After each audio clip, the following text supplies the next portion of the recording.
तात्पर्य प्रभुपाद जी के द्वारा शिला प्रभुपाद की।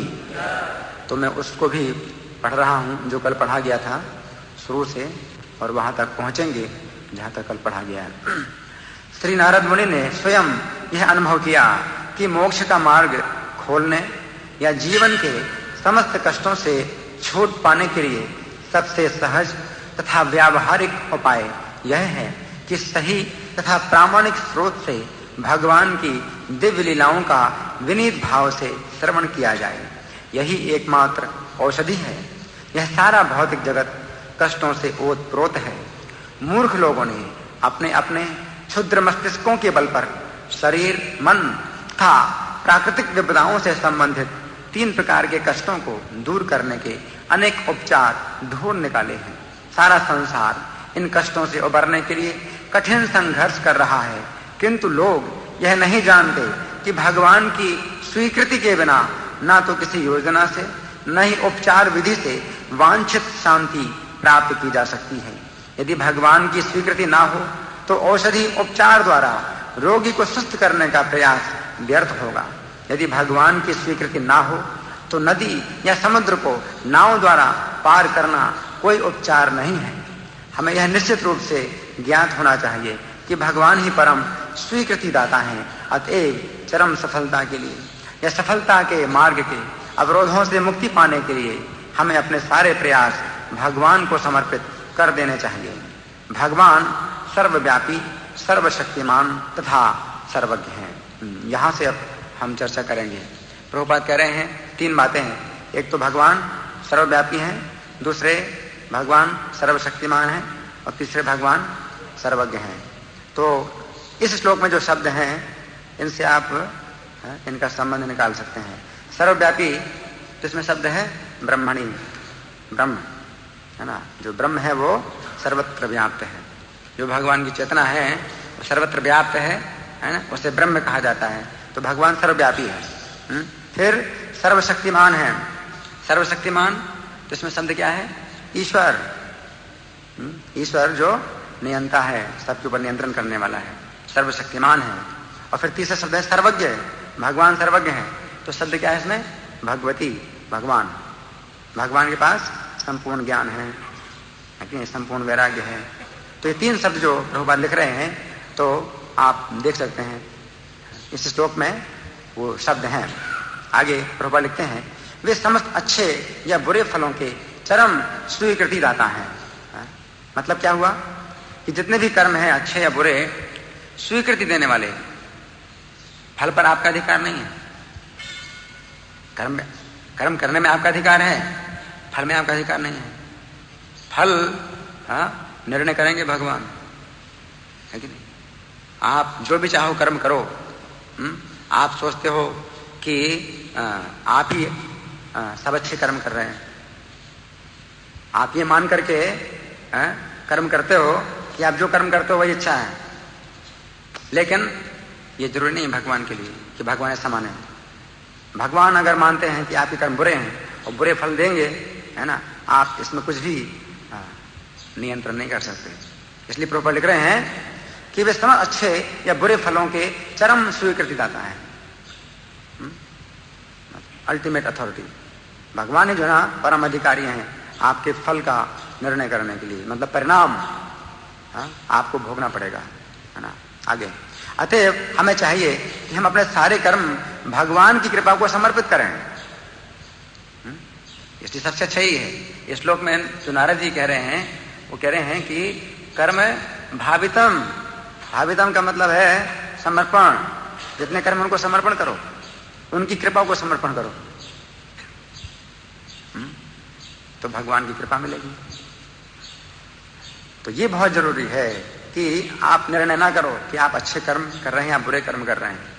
क्योंकि आप निर्णय करते हैं अच्छे या बुरे कर्म का तो उससे कुछ फायदा नहीं है, कि भगवान का निर्णय अंतिम होता है। इसलिए अच्छा ये है कि अपने अच्छे या बुरे जो भी कर्म हो, वो क्या करो, आप भगवान को अर्पित करो, है ना।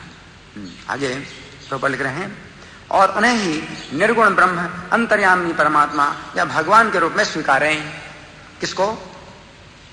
किसको स्वीकारें? निर्गुण ब्रह्म के रूप में भी किसको स्वीकार है?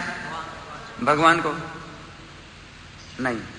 और स्पष्ट बताओ किसको स्वीकार है? श्री कृष्ण को।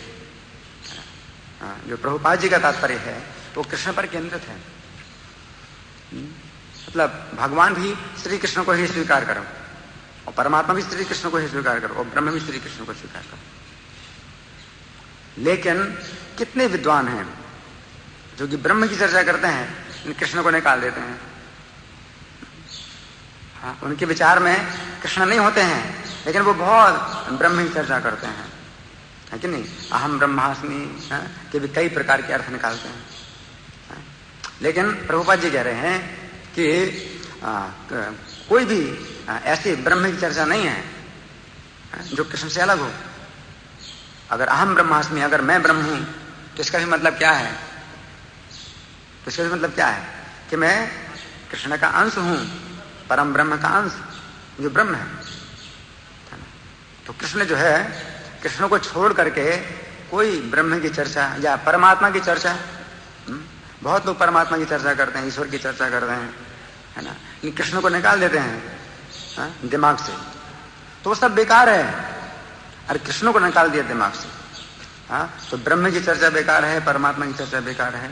और भगवान भी कृष्ण को निकाल देते हैं और भगवान की चर्चा करते हैं। किसी को भी भगवान बना देते हैं, या अपने को भगवान कहने लगते हैं, या किसी को भगवान कहने लगते हैं, है ना। किसी मूर्ख को भगवान का अवतार घोषित करते हैं। तो कृष्ण ही भगवान है, कृष्ण ही परमात्मा है, कृष्ण ही ब्रह्म है। तो इस श्लोक में तीनों शब्द हैं। एक तो ब्रह्म शब्द है, और दूसरा परमात्मा नहीं है, ईश्वर है। ईश्वर का मतलब परमात्मा। जैसे गीता में भगवान कहते हैं, ईश्वर सर्वभूतानां हृदय से अर्जुन तिष्ठति। तो ईश्वर का मतलब क्या है? जो सबके हृदय में स्थित है, तो वही मतलब परमात्मा है। तो ईश्वर का मतलब परमात्मा, और फिर भगवती यानी भगवान। तो इसमें जो है तीनों शब्द हैं, ब्रह्म, परमात्मा और भगवान।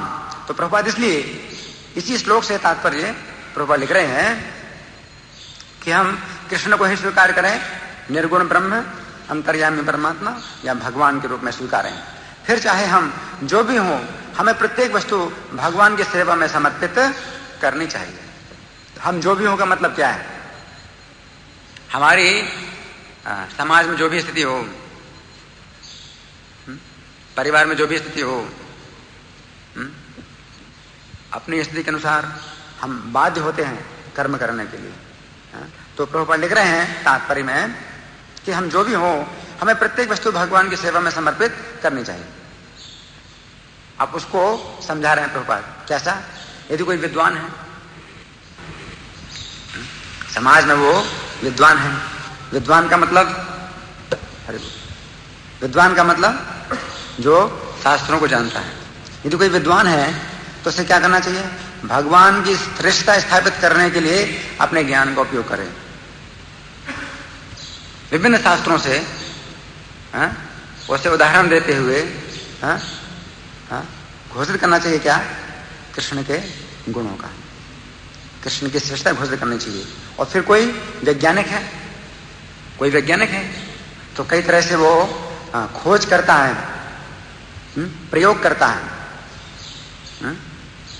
निरीक्षण करता है, और फिर उसके निष्कर्ष निकालता है, कुछ सिद्धांत बनाता है, थ्योरी बनाता है वैज्ञानिक। तो वो भी क्या करे? वो भी कृष्ण की श्रेष्ठता स्थापित करे। और इसी के लिए प्रभुपाद जी ने इस्कॉन में एक विभाग बनाया है, क्या? भक्ति वेदांत इंस्टीट्यूट।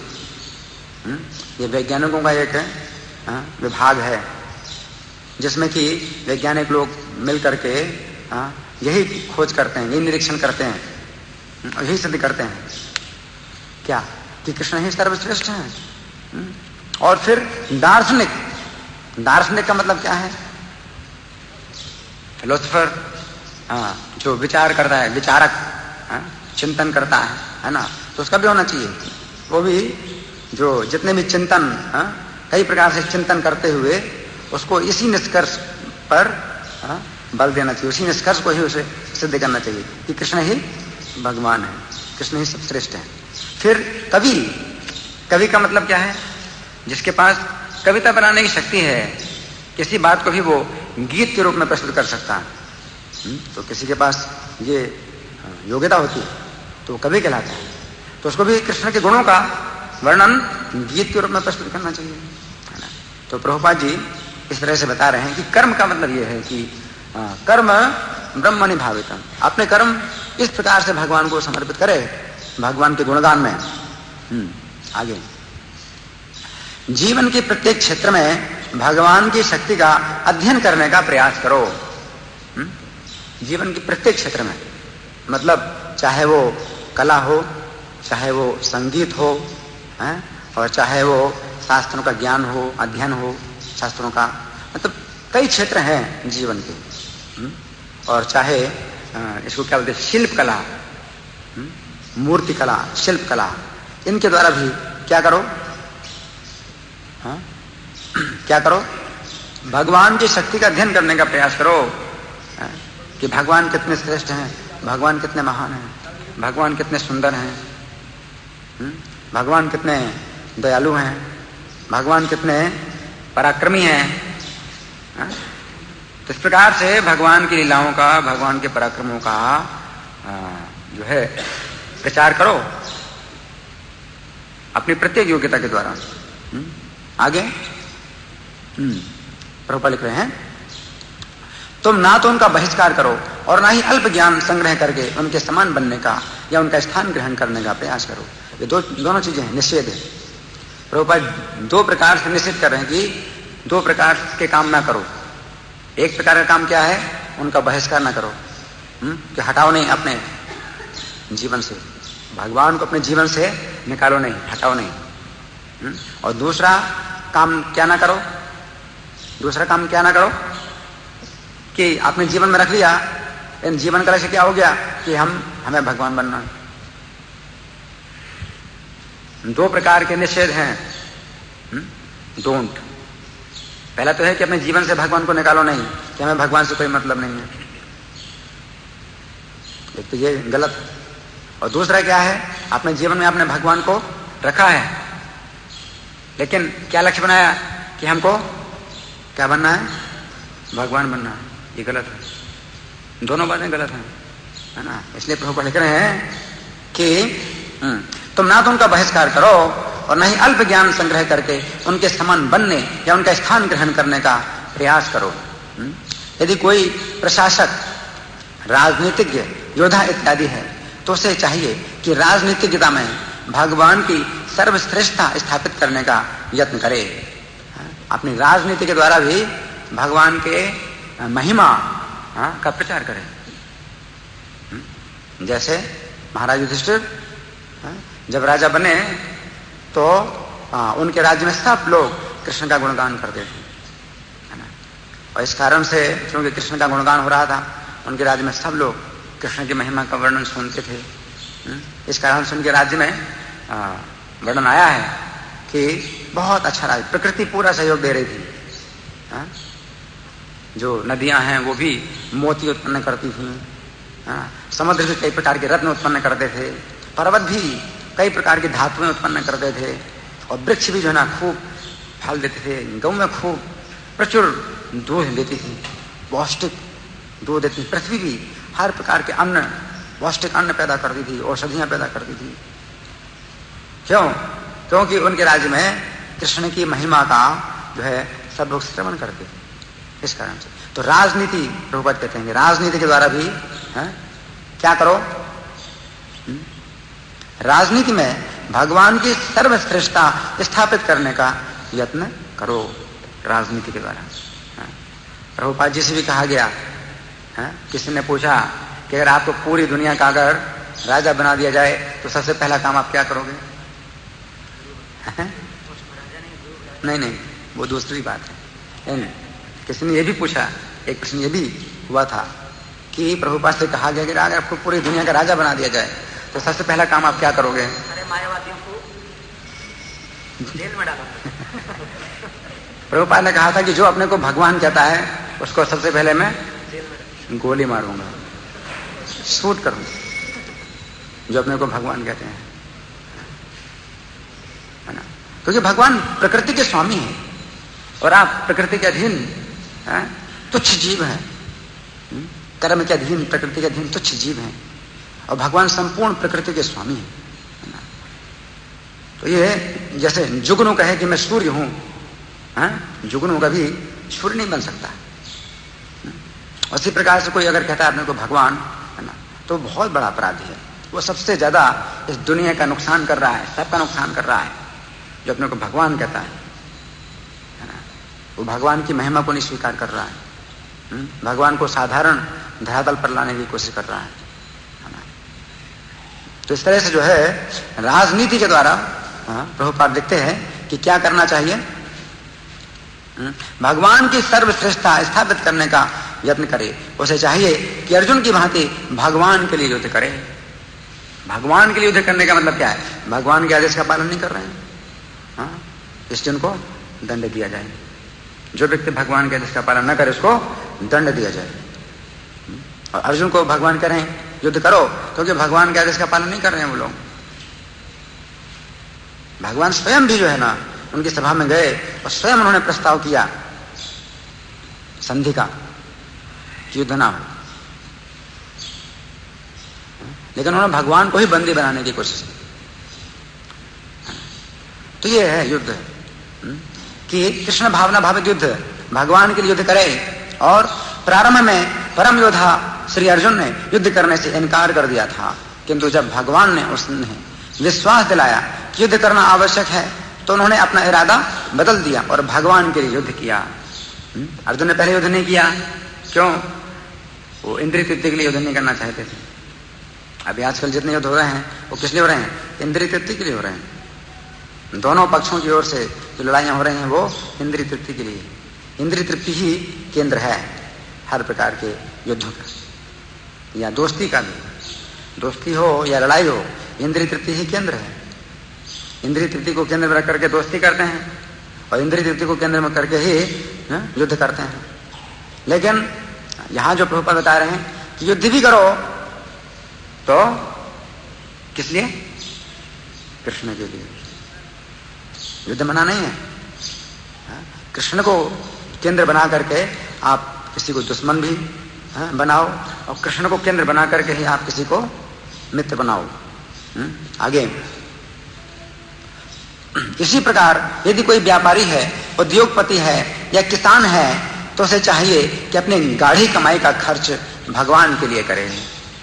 ये प्रभुपाद जी इस श्लोक की बड़ी व्यवहारिक व्याख्या कर रहे हैं कि कर्म ब्रह्मणि भावितम का मतलब क्या है। अगर आप बहुत बड़े उद्योगपति हैं, व्यापारी हैं या किसान हैं तो आपके कर्म का जो फल है वो क्या है? धन, पैसा है कि नहीं?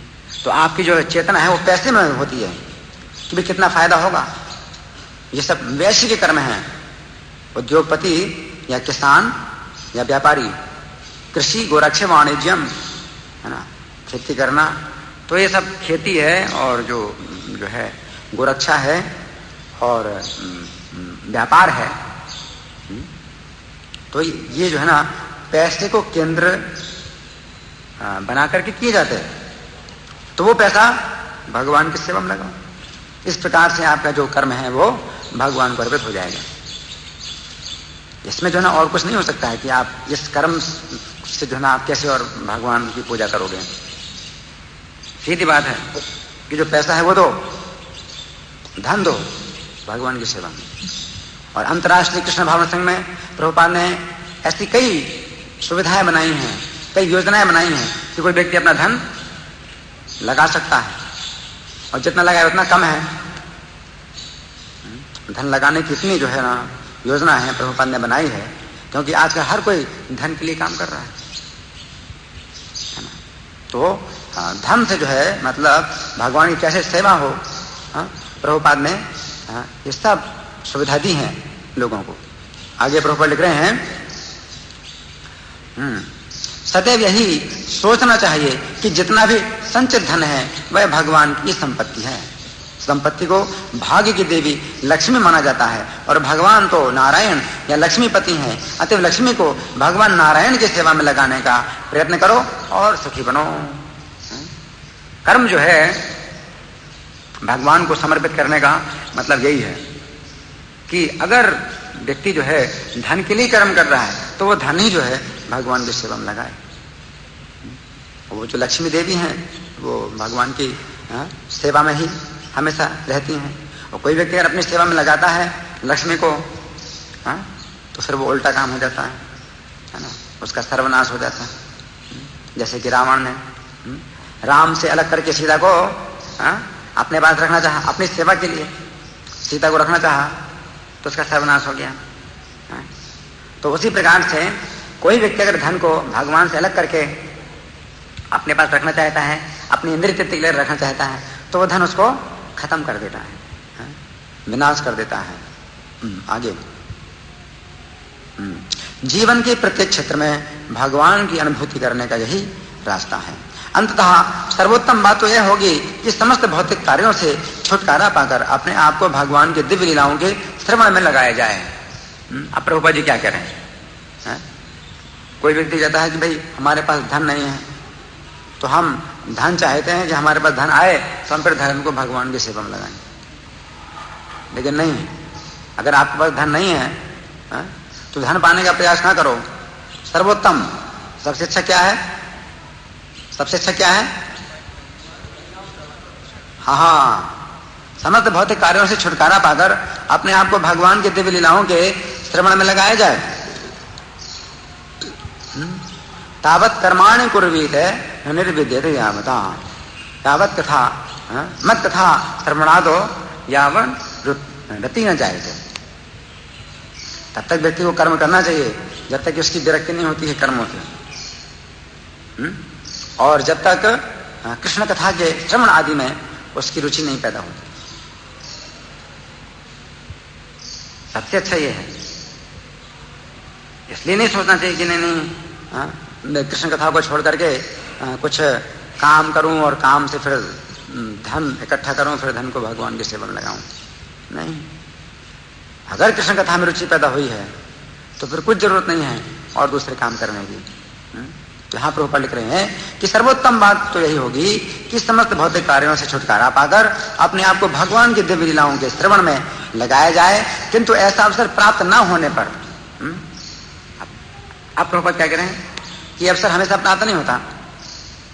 ऐसा अवसर सबको प्राप्त नहीं होता, किसी किसी को प्राप्त होता है, और किसी किसी को भी प्राप्त होता है तो हमेशा नहीं प्राप्त होता, कभी कभी ही प्राप्त होता है। कैसा अवसर? कृष्ण कथा श्रवण करने का। तो किंतु ऐसा प्राप्त ना होने पर मनुष्य को चाहिए कि वह जिन जिन वस्तुओं के प्रति आकर्षित है उन्हें वह भगवान की सेवा में लगाने का प्रयास करे। अगर आपके कर्म में आसक्ति है तो ठीक है, उस प्रकार के कर्म से आप भगवान शांति तथा संपन्नता का यही मार्ग है। इस श्लोक में संसूचितम शब्द भी महत्वपूर्ण है। अब देखिए इस श्लोक में संसूचितम शब्द है। एतत् संसूचितम ब्रह्मन् तापत्रय चिकित्सितम। एतत् का मतलब यह है, और संसूचितम का मतलब क्या? विद्वानों द्वारा निर्धारित किया गया। मतलब नारद जी स्वयं अपना मत नहीं दे रहे हैं बल्कि विद्वानों का मत दे रहे हैं। और नारद जी से बड़े विद्वान कौन हैं? नारद जी से बड़े विद्वान कौन है? व्यास जी नहीं, नारद जी तो व्यास जी को बता रहे हैं। ब्रह्मा जी, ब्रह्मा जी हैं बड़े विद्वान। और कौन है? शिव जी हैं, 4 कुमार हैं, इनको सीधे भगवान से ज्ञान प्राप्त हुआ। नारद जी दूसरी पीढ़ी में हैं, ब्रह्मा जी के बाद हैं। पहली पीढ़ी के जो विद्वान हैं वो कौन है? ब्रह्मा जी हैं, शिव जी हैं, 4 कुमार हैं, लक्ष्मी देवी हैं। ये जो ना बड़े बड़े विद्वान हैं जो नारद जी से सीनियर हैं, है ना। हाँ? तो इनके द्वारा पहले से निर्धारित हो चुका है। इसलिए नारद जी जो है ना अपने मत को पुष्ट कर रहे हैं ऊपर के जो आचार्य हैं उनके मत से। तो प्रभुपाद लिख रहे हैं कि इस श्लोक में संसूचितम शब्द भी महत्वपूर्ण है, किसी को कभी ये नहीं सोचना चाहिए कि नारद की अनुभूति बाल कल्पना थी। तो इसलिए जो है, जो व्यक्ति किसी बात को पुष्ट करना चाहता है तो ऊपर के आचार्यों के मत के द्वारा, परवर्ती आचार्यों के मत के द्वारा अपनी बात को पुष्ट करता है। तो नारद जी जो पुष्ट कर रहे हैं किसी बात को, तो ऊपर के जो आचार्य हैं उनके मत के द्वारा पुष्ट कर रहे हैं। तो प्रभुपाद लिख रहे हैं कि किसी को कभी यह नहीं सोचना चाहिए कि नारद की अनुभूति बाल कल्पना थी। ऐसा नहीं है, इसकी अनुभूति कुशल तथा प्रकांड विद्वानों ने की है और संसूचितम शब्द का यही असली आशय है। तो यहां तक जो है प्रभुपाद जी का तात्पर्य था। अब हमें यहां थोड़ा और देखना है कि प्रभुपाद जी कृष्ण कथा को श्रवण पर बहुत बल दे रहे हैं, जबकि इस श्लोक में वो बात नहीं है।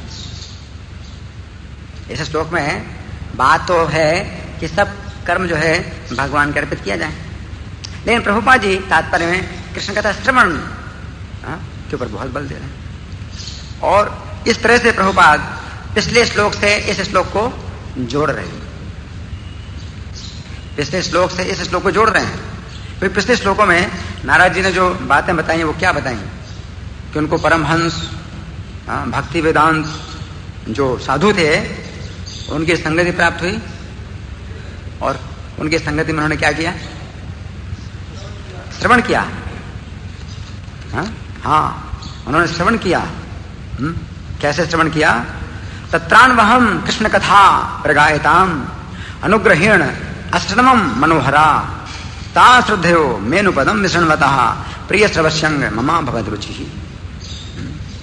मनोहरा, मन को हरण करने वाली कथाएं, कृष्ण की जो कथा है वो मन को चुरा लेती हैं। और विशृण्वतः, विशृण्वतः का मतलब श्रवण करता रहा और विशेष रूप से श्रवण करता रहा, इसलिए विशृण्वतः इसमें लिखा है। अनुपदम, अनुपदम प्रत्येक पद को, कथा के एक एक पद को श्रवण किया, एक एक शब्द को श्रवण किया। अनुपदम विशृण्वतः। प्रिय श्रवसी, भगवान को प्रिय श्रवा कहा जाता है। प्रिय श्रवा का मतलब है कि जिनके बारे में श्रवण सबको पसंद है, सबको प्रिय लगता है, सबको जो है रुचि पैदा होती है। अगर कृष्ण कथा होती है तो सब लोग प्रसन्न होते हैं, इसलिए भगवान को प्रिय श्रवा कहा जाता है। तो चूंकि नारद जी जो अपना अनुभव बता रहे हैं वो ये बता रहे हैं कि उन्होंने श्रवण के द्वारा कैसे भगवान की प्राप्ति की, तो वो जो निष्कर्ष है नारद जी यहां बता रहे हैं, इसलिए प्रभुपाद जी तात्पर्य में उस पर जोड़ दे रहे हैं। अब हरे कृष्ण महामंत्र का जो कीर्तन है, इसका क्या संबंध है इससे? ये भी तो कुछ होना चाहिए। हरे कृष्ण महामंत्र का हम लोग जो कीर्तन कर रहे हैं, इसका इससे कहां संबंध, कहां फिट हो रहा है? कृष्ण कथा में तो भगवान के नाम होते ही हैं। जहां भगवान का गुण होता है तो भगवान का नाम तो होता ही है। भगवान के यहाँ जहां लीला होती है वहां भगवान का नाम तो होता ही है, वो तो होता ही है। आप हैं ताप त्रय चिकित्सम, अच्छा बताया। ताप त्रय चिकित्सम, ये चिकित्सा है। ये जो हरे कृष्ण महामंत्र है ये दवाई है, चिकित्सा है, औषधि है। और जब आप औषधि से स्वस्थ हो जाते हैं तो फिर आपके अंदर श्रवण की इच्छा पैदा होती है, जो पुण्यात्मा हो जाता है। जो व्यक्ति पुण्यात्मा हो जाता है, हरे कृष्ण महामंत्र के कीर्तन से जो व्यक्ति पुण्यात्मा हो जाता है तो फिर उसके अंदर शुश्रूषा पैदा होती है, श्रवण की इच्छा पैदा होती है। इसलिए जो दूसरा श्लोक है प्रथम स्कंद के पहले अध्याय का जो दूसरा श्लोक है उसमें क्या कहा गया है? सद्यो हृदय विरुद्ध चित्र कृति भी शुश्रूष, कृति भी शुश्रूष। कृति का मतलब है पुण्यात्मा व्यक्ति श्रवण करना चाहता है भगवान के गुणों को। तो जो व्यक्ति भगवान के नामों का श्रवण करता है, उससे जब पवित्र होता है तो फिर वो भगवान के गुणों को फिर श्रवण करना चाहिए, क्योंकि भगवान के गुणों में नाम तो अपने आप होते हैं, है ना? भगवान के गुणों में भगवान का नाम तो अपने आप शामिल है, और भगवान की लीला में भगवान के गुण भी आ जाते हैं और भगवान का नाम भी आ जाता है। भगवान की लीला में भगवान का नाम, रूप, गुण, ये तीनों आ जाते हैं, शामिल हैं। तो हरे कृष्ण महामंत्र जो है ना, चिकित्सा है, औषधि है। और जब आप औषधि अगर आप विधि पूर्वक लें, वैसे कोई विधि नहीं है नाम लेने की, लेकिन फिर भी अपराधों से बचना। अगर अपराधों से बचे हैं तो आप स्वस्थ होते हैं, और जब स्वस्थ होते हैं तो फिर भूख लगती है। तो वो भूख क्या है? श्रवण की इच्छा।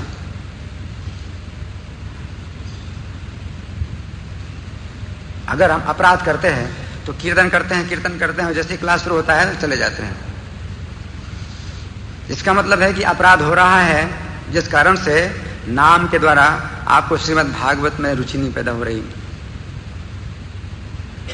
कुछ अपराध हो रहा है। अगर सही तरीके से आप नाम का कीर्तन करते हैं अपराधों से बच करके, तो इसका परिणाम जो होता है कि आपकी रुचि होती है कृष्ण कथा में, श्रीमद् भागवत में। लेकिन कई बार ये देखा जाता है कि भक्तों में रुचि नहीं होती है, कृष्ण कथा में रुचि नहीं होती है। क्लास में तुरंत वो कीर्तन करते रहेंगे, जितना चाहे उतना कीर्तन करेंगे, और जैसे क्लास शुरू होगा खाली, मंदिर खाली, नहीं दिखाई देते हैं भक्त लोग। इसका कारण यही है कि अपराध है, नाम का अपराध हो रहा है, इस कारण से जो है उसका लाभ नहीं हो रहा है। अब प्रभुपाद ने एक तात्पर्य लिखा है श्रीमद् भागवत के 5वें स्कंद के 10वें अध्याय का 18वां श्लोक पर। इसको मैं पढ़ के सुना रहा हूं कि जो है नाम जप करने से फिर आप कृष्ण कथा को श्रवण करते हैं, जब शुद्ध होते हैं, तो इस विषय में प्रभुपाद का तात्पर्य है। प्रभुपाद लिख रहे हैं, जड़ भरत जैसे साधु पुरुष सामान्य शब्द नहीं बोलते, वे जो कुछ भी कहते हैं वह योगियों तथा सिद्धों द्वारा स्वीकृत हुआ होता है। सामान्य व्यक्ति तथा साधु पुरुष में यही अंतर है। श्रोता को भी जड़ भरत जैसे सिद्ध पुरुष के वचन समझने के लिए प्रबुद्ध होना चाहिए। भगवत गीता अर्जुन को ही सुनाई गई, अन्यों को नहीं। श्री कृष्ण ने जानबूझकर आत्मज्ञान की शिक्षा के लिए अर्जुन को चुना, क्योंकि अर्जुन परम भक्त और विश्वास पात्र मित्र था। इसी प्रकार महापुरुष शूद्रों, वैश्यों, स्त्रियों या अज्ञानियों को उपदेश ना देकर ज्ञानियों को ही देते हैं। कभी कभी सामान्य व्यक्तियों को ज्ञान का उपदेश देना घातक भी होता है, किंतु श्री चैतन्य महाप्रभु ने कलयुग के पतित जीवों के लाभ हेतु, पतित जीव, कलयुग के पतित जीव मतलब उनकी ज्ञान में रुचि नहीं है, तो उनके लाभ हेतु हमें अमोघ साधन हरे कृष्ण मंत्र का जप प्रदान किया है। सामान्य जन समूह यद्यपि शूद्र तथा इससे भी निम्न है, किंतु हरे कृष्ण मंत्र के जप से वह शुद्ध हो सकता है। तब सभी व्यक्ति भगवत गीता तथा श्रीमद् भागवत के वचनों को समझ सकते हैं। अगर आप जब से शुद्ध होते हैं तब आप भगवत गीता श्रीमद् भागवत के शब्दों को समझ सकते हैं। इसीलिए हमारे श्री कृष्ण भावनामृत आंदोलन ने सामान्य जन समूह के लिए हरे कृष्ण महामंत्र जप को स्वीकार किया है। जब क्रमशः लोग शुद्ध हो जाते हैं तो उन्हें भगवत गीता तथा श्रीमद् भागवत के उपदेश की शिक्षा दी जाती है। स्त्री, शूद्र तथा द्विजबंधु जैसे भौतिकवादी प्राणी आत्मोन्नति को नहीं समझ पाते, तो भी उन्हें वैष्णव के शरण में जाना चाहिए, क्योंकि वह शूद्रों को भी उच्च ज्ञान प्रदान करने की कला जानता है। तो प्रभुपाद ने पहले शुरू में विदेशों में अपनी भगवत गीता और भागवत की शिक्षा नहीं दी। शुरू में क्या किया?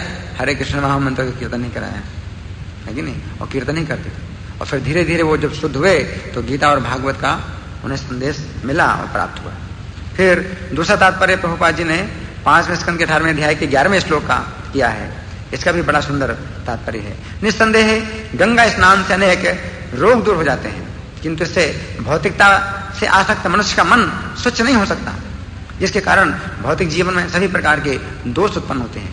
किंतु जो कोई भगवान के कार्यों का श्रवण करके उनकी प्रत्यक्ष संगति करता है, मतलब अगर भगवान के बारे में आप श्रवण करते हैं तो भगवान की प्रत्यक्ष संगति का ही फल है। जैसे अर्जुन कृष्ण के हमेशा साथ रहते हैं, कृष्ण के साथ खाते हैं, सोते हैं, उठते बैठते, घूमते फिरते, कृष्ण के साथ हैं। अगर आप कृष्ण कथा श्रवण करते हैं तो वही आपको भी लाभ है कृष्ण की संगति का। प्रत्यक्ष संगति करता है तो मन की मलिनता को धोकर शीघ्र ही कृष्ण भावनामृत को प्राप्त करता है। श्रीमद् भागवत 1:2:17 में शुद्ध गोस्वामी ने इसकी पुष्टि की है। श्रृण्वताम सुकथा कृष्ण पुण्य श्रवण कीर्तन हृदयंतस्थो है भद्राणी विधुनोति सुरसताम। जब कोई भगवान के कार्यों का वर्णन सुनता है तो प्रत्येक के हृदय में वास करने वाले श्री भगवान अत्यंत प्रसन्न होते हैं और वे स्वयं श्रोता के मनोमल को स्वच्छ करते हैं। मनोमल मतलब मन का मैल, मल, मन का मैल वो स्वयं स्वच्छ करते हैं, वो सफाई करते हैं। आपके मन के मैल की सफाई वो स्वयं करते हैं। जब वो देखते हैं क्या कि आप क्या कर रहे हैं, उनके बारे में श्रवण कर रहे हैं, है ना, तो वो आपका काम करते हैं, आपकी सफाई करते हैं, मतलब आपके नौकर हैं। भगवान आपके नौकर बन जाते हैं, आपके मन को धोते हैं, साफ करते हैं। आप अपने मन को साफ नहीं कर सकते, शरीर को साफ कर सकते हो, और शरीर को साफ करने के लिए कई साबुन आते हैं, मन को साफ करने का कोई साबुन नहीं है ना। भगवान साबुन लगाते हैं आपके मन में। लेकिन जब देखते हैं कि आप श्रवण कर रहे हैं तो अत्यंत प्रसन्न होते हैं और वे स्वयं श्रोता के मनोमल को स्वच्छ कर देते हैं। हृदयंतस्थो है भद्राणी विधुनोति, वे मन के समस्त मल को धो डालते हैं। अपने मन को धो डालने पर मनुष्य श्री कृष्ण भावनामृत की अपनी मूल स्थिति में पहुंच जाता है और इस प्रकार उसका जीवन सफल हो जाता है। इसीलिए भक्ति मार्ग के सभी महान संत जन श्रवण विधि की भूरी भूरी प्रशंसा करते हैं। श्री चैतन्य महाप्रभु ने हरे कृष्ण मंत्र के सामूहिक कीर्तन का शुभारंभ किया, जिससे प्रत्येक व्यक्ति श्री कृष्ण के पवित्र नाम का श्रवण कर सके, क्योंकि हरे कृष्ण कृष्ण कृष्ण हरे हरे, हरे राम राम राम हरे हरे के श्रवण मात्र से वह पवित्र हो जाता है। चेतो दर्पण मार्जनम, इसीलिए हमारा श्री कृष्ण भावनामृत आंदोलन सारे संसार में हरे कृष्ण मंत्र का कीर्तन करता है। जब हरे कृष्ण के कीर्तन से मन शुद्ध हो जाता है तो मनुष्य क्रमशः श्री कृष्ण भावनामृत की स्थिति को प्राप्त होता है। अब श्री कृष्ण भावनामृत की स्थिति क्या है? श्री कृष्ण भावनामृत की स्थिति क्या है? वह श्रीमद् भागवत, भगवद गीता, श्री चैतन्य चरितामृत तथा भक्ति रसामृत सिंधु जैसे ग्रंथों को पढ़ता है। आप समझ रहे हैं कृष्ण भावनामृत की स्थिति क्या है? कि वह श्रीमद् भागवत, भगवद गीता, चैतन्य चरितामृत और भक्ति रसामृत सिंधु जैसे ग्रंथों को पढ़ता है। इस प्रकार वह भौतिक दूषण से अधिक अधिक पवित्र होता जाता है और ज्यादा पवित्र होता है। श्रीमद् भागवत 1:18 में कहा गया है, नष्ट प्राय स्वभद्रेषु नित्यम भागवत सेवया भगवती उत्तम श्लोके भक्तिर भवती निष्ठी। यह श्लोक तो मेरे ख्याल से काफी लोगों को याद होगा। हाथ उठाएं, कितने लोगों को याद है ये श्लोक? नष्ट प्राय स्वभद्रेषु नित्यम भागवत सेवया भगवती उत्तम श्लोके भक्तिर भवती निष्ठी। धन्यवाद। निरंतर श्रीमद् भागवत का श्रवण करने तथा निष्काम भक्त की सेवा से मन के सारे कष्ट दूर हो जाते हैं और यशस्वी भगवान के प्रति सेवा भाव स्थापित हो जाता है, जिनकी प्रशंसा दिव्य गीतों द्वारा की जाती है।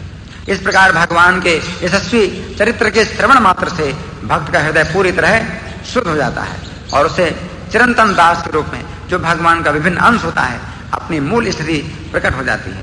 भक्त द्वारा भक्ति में संलग्न होने पर रजो तथा तमोगुण क्रमशः पराभूत हो जाते हैं और वह सत्वगुण में ही सारे कार्य करता है। उस समय से प्रसन्नता होती है और वह श्री कृष्ण भावनामृत की ओर अग्रसर होता है। सभी बड़े बड़े आचार्यों का अभिमत है कि मनुष्यों को श्री भगवान के संबंध में सुनने का अवसर प्राप्त होना चाहिए। प्रभुपाद क्या कह रहे हैं? बड़े बड़े आचार्यों का अभिमत है सभी को, कृष्ण के संबंध में सुनने का अवसर प्राप्त होना चाहिए। मतलब ये नहीं कि नए भक्तों को, पुराने भक्तों को कोई जरूरत नहीं। नए भक्तों को तो सुनने का अवसर मिलना चाहिए, नई और क्लासें दी जाए नए भक्तों को, और पुराने भक्तों की कोई जरूरत नहीं है, क्योंकि भक्ति हमेशा नई है, भगवान नए हैं और भक्ति भी नया होता है। इसलिए अच्छा है कि हम नए भक्त बने। भक्ति नई है और भक्ति भी नया होता है और भगवान भी नए हैं और भगवान की कथा भी नित्य नवीन है। इसलिए अच्छा है कि नए भक्त बने। हम तो पुराने भक्त बन गए, हमको क्लास सुनने की जरूरत नहीं। हम तो पुराने भक्त कभी पुराना नहीं होता, भक्त हमेशा नया होता है।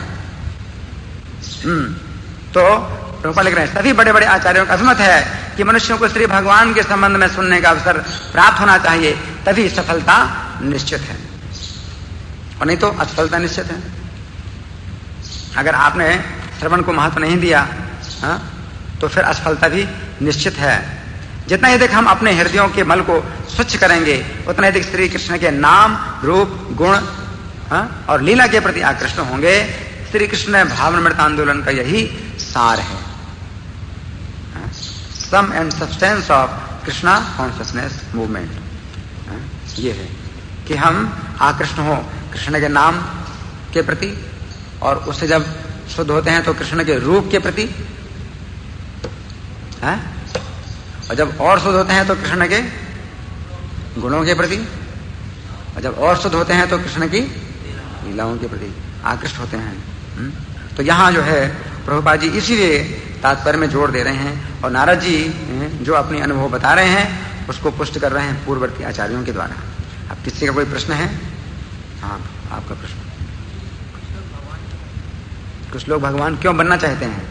कुछ लोग भगवान क्यों बनना चाहते हैं? ये जीव जो है भगवान की तटस्था प्रकृति है। आप समझे?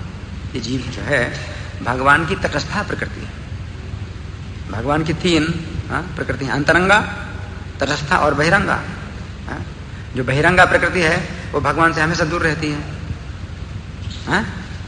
और अंतरंगा प्रकृति वो भगवान के हमेशा अधीन रहती है। और जो जीव है ये तटस्था है, तट में स्थित है, जिसमें कभी ऐसी प्रवृत्ति होती है भगवान के समान स्वतंत्र होने की। जीव के अंदर कभी कभी ऐसी भी प्रवृत्ति होती है, ये शुद्ध स्थिति ही जीव की ऐसी है कि कभी इसके अंदर ये विचार आता है कि मैं भी स्वतंत्र हो जाऊं भगवान के समान। अंतरंगा प्रकृति में ये विचार नहीं आता कभी।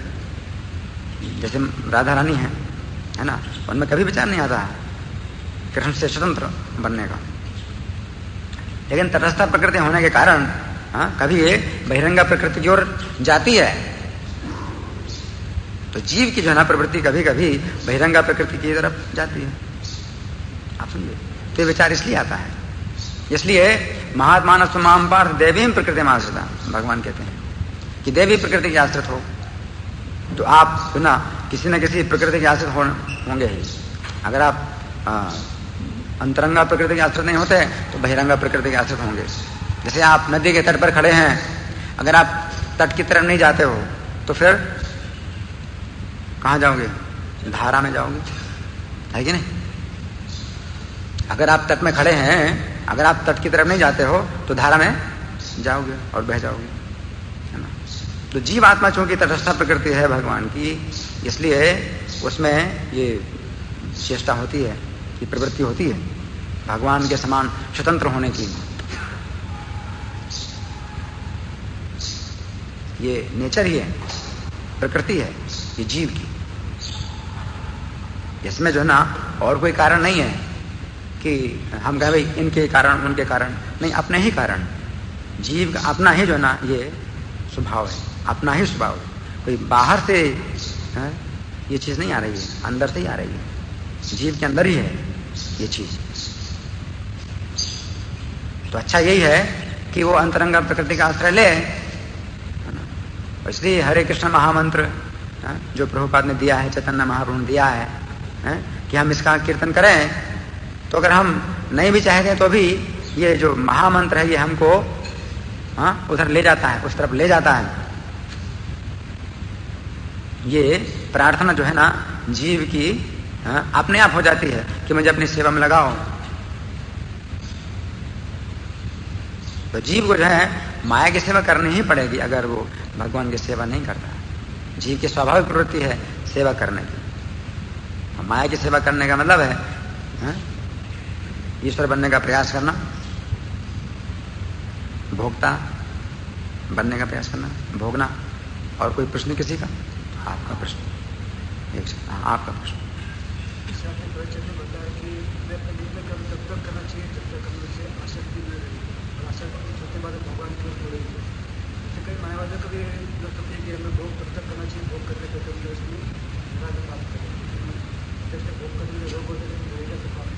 मायावादी प्रभु जी कह रहे हैं कि मायावादी कहते हैं कि हमें भोग तब तक करने चाहिए जब तक वैराग्य प्राप्त ना हो। नहीं, भोगों से वैराग्य नहीं होता है, क्योंकि गीता में भगवान क्या कहते हैं, ये काम अग्नि कैसी है, आप जिसको जितना तृप्त करो उतना देखो और बढ़ती जाती है, इसलिए भगवान क्या कहते हैं कि दुष्पूरेण अनलेन चा, दुष्पूर अनल, दुष्पूर अग्नि का मतलब क्या है कि आप सोचो कि इतना घी और डाल दो तो ये अग्नि शांत हो जाए, तो 10 घड़े और घी डाल दो तो अग्नि शांत हो जाए, वो और मांगती है। दुष्पूरेण अनलेन चा, दुष्पूर अग्नि, ये रजनीश का सिद्धांत था, ये गीता के बिल्कुल विरुद्ध है, आसुरी सिद्धांत है। भोगों से जो है ना, भागवत में भी महाराज याति कहते हैं न जातो काम कामानाम उपभोगे न साम्यति, भोगों से जो है ना एक कामना नहीं शांत होती है। हविषा कृष्ण वर्त में भू एवाभिवर्धते, तो वो शांत नहीं होती। लेकिन हाँ भक्तों का जो ना होता है, भगवान की भक्ति में ये शांत हो जाती है भोगों से। तो उसमें नारद जी एक तुलना करते हैं कि थोड़ी आग हो और ज्यादा घी डाल दो तो शांत हो जाएगी। थोड़ी सी आग है, ठीक है ना, उसमें आप घी ज्यादा डाल देते हो तो बुझ जाती है आग, है कि नहीं। इन भक्तों क्या है, भक्तों की जो है वो अगर रजोगुण से ऊपर उठ जाते हैं, है ना, तो उनके अंदर कुछ जो ना कामनाएं जो शिथिल पड़ जाती हैं, कमजोर पड़ जाती हैं उनकी कामनाएं, तो वो भोगों से शांत हो जाती है। लेकिन ये आप जो है ना लागू नहीं कर सकते हर व्यक्ति के ऊपर, क्योंकि जो रजोगुण में है, तो रजोगुण से क्या होता है, काम एस क्रोध एस रजोगुण से भाव। रजोगुण में कोई व्यक्ति है तो वो जितना भोग करेगा उसकी और ज्यादा कामना बढ़ती है। तथा रजस्तमो भावा काम लोभादेश। लेकिन कृष्ण कथा श्रवण से रजोगुण तमोगुण के जो भाव हैं वो कमजोर पड़ जाते हैं। ऐसी स्थिति में भगवान अपने भक्तों की कामनाएं पूरी कर देते हैं और उन कामनाओं से और अन्य कामनाएं पैदा नहीं होती। हविषा कृष्ण वर्त में भूय एवाभिवर्धते, नहीं वो नमया वेशत धियाम कामः कामाय कल्पते भर्जिता कुथिता धाना प्रयो बीजाय निश्चिते। जैसे बीज होता है, आप उसको अगर जमीन में डालते हो, सिंचन करते हो, तो उससे और कई बीज पैदा होंगे, है कि नहीं, असंख्य बीज पैदा होते हैं। ऐसे आप एक कामना को अगर पूरी करते हो तो उससे अनेक और कामनाएं पैदा होती हैं, नई नई कामनाएं पैदा होती हैं। एक बीज से कितने बीज पैदा होंगे आप कल्पना नहीं कर सकते। तो इसी प्रकार एक कामना को आप पूरी करते हो तो उससे और कई कामनाएं पैदा होती हैं। लेकिन वही बीज अगर भून दिया जाए या उबाल दिया जाए, अब आप जो है उसको डालते हो जमीन में, क्या होता है, वो भी सड़ जाता है, खत्म हो जाता है, उससे और बीज पैदा ही नहीं होते। उसी प्रकार से भक्ति की अग्नि में जब अपनी कामनाएं जल जाती हैं, जलने का मतलब खत्म नहीं हो जाती, लेकिन वो क्या हो जाती है, भून गई, है ना। तो अब उनमें जो है ना वो शक्ति नहीं रही, बीज की शक्ति समाप्त हो जाती है जब, तो उन कामनाओं में वो शक्ति नहीं रहती कि वो और कामनाएं उत्पन्न करें। तो वो कामनाएं पूरी होती हैं, वो कामना भी समाप्त हो जाती है और अन्य कामनाएं भी नहीं होती हैं। तो भगवान समर्थन कर रहे हैं, गोपियों की कामना का समर्थन कर रहे हैं, क्योंकि उनकी जो कामना है वो क्योंकि भक्ति में जो है ना पक चुकी है, तो इस कारण से भगवान समर्थन कर रहे हैं उनकी कामना का, और कहते हैं इनसे और अन्य कामनाएं पैदा होने वाली नहीं है और भौतिक कामनाएं पैदा होने वाली नहीं है। मोहन का प्रभु अच्छा आपको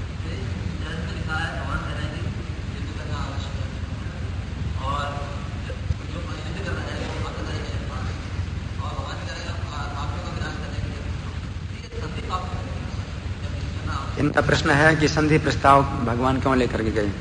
भगवान संधि प्रस्ताव लेकर के गए तो उस समय भी भगवान ने कहा था कि मैं जानता हूं कि वो नहीं स्वीकार करेगा संधि को, लेकिन मैं लेके जा रहा हूं जिससे कि आगे चल करके कोई हमें ना दोष दे कि भाई हमने उनको जो है समझाने की कोशिश नहीं की, है ना। तो भगवान ने उनको पूरा मौका दिया सुधरने का कि सुधर जाओ, और भगवान ने ऐसे संधि प्रस्ताव नहीं किया कि ठीक है तुम जो कुछ चाहो करो तुम्हारी मर्जी से और हम स्वीकार कर लें, तुम जैसा चाहो वैसा करो, ऐसा नहीं। उन्होंने उनको मौका दिया कि तुम सुधर जाओ, और डरा करके भी और जो है प्रशंसा करके भी, साम दाम दंड भी, इस तरह से, लेकिन उनको सुधारने का प्रयास किया कि सुधर जाओ, हाँ? तुम ये गलत काम कर रहे हो, उसको समझो। इस तरह से संधि प्रस्ताव किया। संधि प्रस्ताव ये थोड़ी है कि तुम जो कुछ कहो वही सही है, हम गलत हैं तुम सही हो, ऐसा संधि प्रस्ताव नहीं था। भगवान ने समझाया कि अपने कुल को कलंकित ना करो, तुम्हारा कुल जितना यशस्वी है, जितना उज्जवल है, उसी के अनुसार आचरण करो, ऐसे समझाया। और ये भी समझाया कि पांडवों की ओर से लड़ाई की भी तैयारी है और मित्रता की भी तैयारी है। आप अगर मित्रता करना चाहते हो तो मित्र बनने के लिए भी तैयार हैं, और लड़ाई करना चाहे तो लड़ने के लिए भी तैयार हैं। वो डरपोक नहीं है। भगवान ने संदेशा इस प्रकार से दिया कि तुम उनको ये नहीं समझना कि वो किसी मामले में कम हैं। अगर तुम उनको दुश्मन बनाना चाहते हो तो वो इसके लिए भी तैयार हैं, और दोस्त बनाना चाहते हो इसके लिए भी तैयार हैं। और उसने फिर साफ यही कहा, उसने साफ यही कहा कि एक सुई की नोक के बराबर भी जमीन नहीं दे सकता हूं मैं बिना लड़ाई के। उसने साफ ये कहा कि और कोई मैं नहीं चाहता हूं, लड़ाई के सिवा और मैं कुछ चाहता ही नहीं। तो ठीक है, लड़ो। वो जमीन नहीं देना चाहता, बिल्कुल सुई की नोक के बराबर भी जमीन नहीं देना चाहता हूं मैं, बस लड़ाई के बिना। लड़ाई करो और फिर आप प्राप्त करो, ठीक है। संधि का मतलब ये नहीं है कि जो गलत बात है उसको स्वीकार किया जाए। और कोई प्रश्न आपका? अच्छा, हाँ बोलो।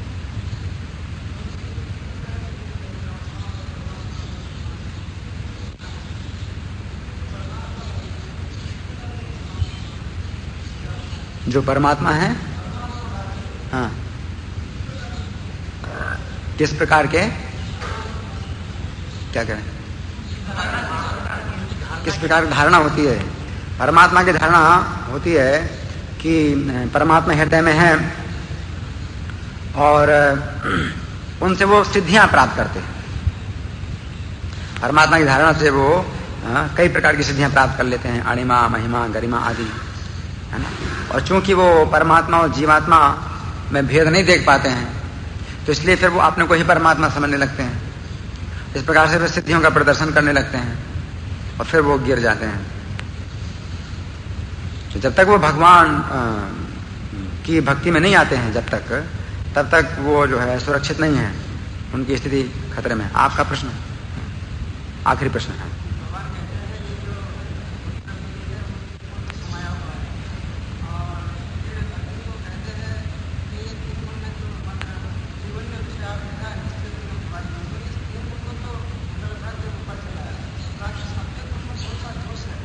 अच्छा, इनका अच्छा प्रश्न है कि सत्वगुण में कौन सा दोष है। भगवान 14वें अध्याय में बताते हैं सत्वगुण में भी दोष है। सत्वगुण क्या है? वो बांधता है, सुख संगे न बधनाते ज्ञान संगे न चाणक है। जो सत्वगुण है तो उसमें दोष ये है कि व्यक्ति जो है भगवान से अलग होकर के भी अपनी निर्मल अवस्था में रहना चाहता है। वो सुख की आसक्ति में, मतलब कृष्ण से आसक्त नहीं होता। तो जब तक आप कृष्ण से आसक्त नहीं होते हैं तब तक आप जो है शुद्ध नहीं है, तब तक आप सुरक्षित नहीं है। ये तीन गुण जो है ना में जब कोई व्यक्ति आसक्त होता है तो सत्वगुण में वो निर्मल तो है, तत्र सत्वम निर्मलत्वात् प्रकाशकम अनामयम्, लेकिन सत्वगुण से उसको दिखाई देता है आगे का रास्ता। लेकिन अगर वो नहीं आगे बढ़ता है तो सत्वगुण से रजोगुण में फिर आ जाएगा। इसलिए शुद्ध सत्व कहा गया है, शुद्ध सत्व। सत्वगुण से भी शुद्ध सत्व में आना चाहिए। रजोगुण तमोगुण बिल्कुल समाप्त हो, शुद्ध है सत्व, तो वो जो है ना कृष्ण में आसक्ति होती। जब तक आप कृष्ण के प्रति आसक्त नहीं है ना। जो ब्रजवासी हैं वो कृष्ण में आसक्त हैं, वो तीन गुणों को जानते नहीं क्या होते तीन गुण, लेकिन वो तीनों गुणों से ऊपर है। ब्रजवासी कुछ नहीं जानते हैं, शास्त्र में तीन गुण क्या होते हैं वो नहीं जानते, वो तीनों गुणों से ऊपर हैं, क्योंकि वो कृष्ण में जो है ना आसक्त हैं। धन्यवाद। ग्रंथराज श्रीमद् भागवतम की, जगत गुरु शिला प्रभुपाद की।